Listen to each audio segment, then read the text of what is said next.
This channel does not promote any violent, harmful, or illegal activities. All content provided by this channel is meant for an educational purpose only. বাংলায় কোন ফর্মুলায় ক্ষমতায় আসতে পারে BJP? উপায় বাতলালেন শুভেন্দু অধিকারী। রাজ্যে 46% vote পেলেই ক্ষমতায় আসবে বিজেপি। 22 লক্ষ ভোট বাড়াতে পারলেই কেল্লা ফতে। চ্যালেঞ্জ বিরোধী দলনেতার। এদিন ফের শুভেন্দু অধিকারীর দাবি, এসআইআরে বাংলায় 1 কোটি নাম বাদ যাবে। 46% ভোট যদি রাজ্যে হয়ে যায়, সরকার আমাদের। Diamond Harbour model, Keshpur line, তারপরেও কত ভোট? 46%, 2,75,00,000 ছিন্নমূল পেয়েছে।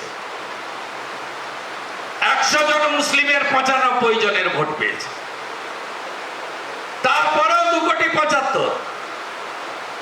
আমরা 39% রাজ্যে। প্রাপ্ত ভোট 2,33,27,000। মুসলিম মাত্র 0.65। আমাদের সঙ্গে ছিন্নমূলের গ্যাপ কত? মাত্র 42 লাখ। দরকার কত? 22 লাখ। এসআইআর এ নাম বাদ যাবে কত? মিনিমাম 1 কোটি। গ্যাপ থাকবে? থাকবে না। যখন বাড়ানোর কথা বলছেন তখন 22 লক্ষ শুধু বললেন কেন? 2 কোটি বলতে পারতেন। স্বপ্নের বিরিয়ানিতে ঘি দিতে তো অসুবিধে নেই, হাতা হাতা ঘি দিতে পারেন, তো 22 লক্ষ কথা শুধু বললেন কেন? বলতে পারতেন আমরা 22 লক্ষ ভোটের বদলে 2 কোটি ভোট বাড়াবো এবং আমরা জিতবো। সুতরাং এইসব স্বপ্নের কথা পরে দুঃস্বপ্ন হয়ে যাবে। এইসব কথাতে তো ট্যাক্স লাগে না, স্বপ্নের বিরিয়ানিতে ঘি ঢালছেন। ভোটের আগাম ইশতেহার ঘোষণা করে দিলেন শুভেন্দু অধিকারী। মূলত 4টি বিষয় প্রতিশ্রুতি দিয়েই ভোট চাইবে বিজেপি। বিজেপি ক্ষমতায় এলে মাসে 2,500 টাকা পাবেন মহিলারা। রান্নার গ্যাস মিলবে 500 টাকায়। সরকারি বাসে মহিলাদের যাতায়াত বিনামূল্যে এবং আয়ুষ্মান ভারতে 10 লক্ষ টাকা পর্যন্ত বিনামূল্যে চিকিৎসা। কাঁথিতে বিজয় সম্মেলনী অনুষ্ঠানে জানালেন শুভেন্দু অধিকারী, কে প্রার্থী গুরুত্বপূর্ণ নয়, নিচে পদ্ম উপরে নরেন্দ্র মোদী। দলীয় নেতাকর্মীদের বার্তা শুভেন্দু অধিকারী। সংকল্পপত্র ঘোষণা করবে, সংকল্পপত্র হাতে নিয়ে দুয়ারে দুয়ারে যেতে যাবেন। সেই সংকল্পপত্র কি?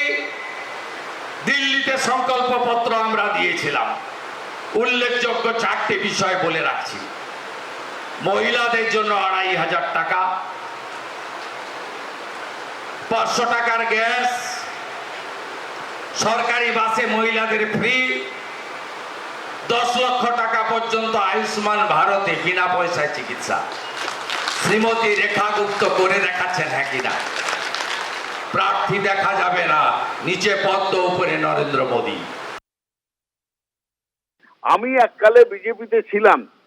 2016 নির্বাচনের আগে এখানকার বিজেপি অফিসে বসে ম্যানিফেস্টো তৈরি হচ্ছিল, আমি তার দায়িত্ব ছিলাম। তখন সেই সময়কার কৈলাস বিজয়বর্গী সবে এসছেন বা অন্য অন্য নেতারা বললেন, লিখে দাও যে আমরা যারা কলেজে ঢুকবে, যে মেয়েরা, তাদের সকলকে একটা করে স্কুটি দেওয়া হবে আর একটা করে কম্পিউটার দেওয়া হবে। আমি বলছেন কি, লক্ষ লক্ষ মহিলারা গিয়ে, মেয়েরা কলেজে ভর্তি হয়, তাদের সকলকে স্কুটি দেবেন? বললেন আরে আমরা তো ক্ষমতায় আসছি না, বলে দিতে কি আছে। ঠিক আমি আপনাকে দায়িত্ব নিয়ে আমি বললাম এই কথাটা।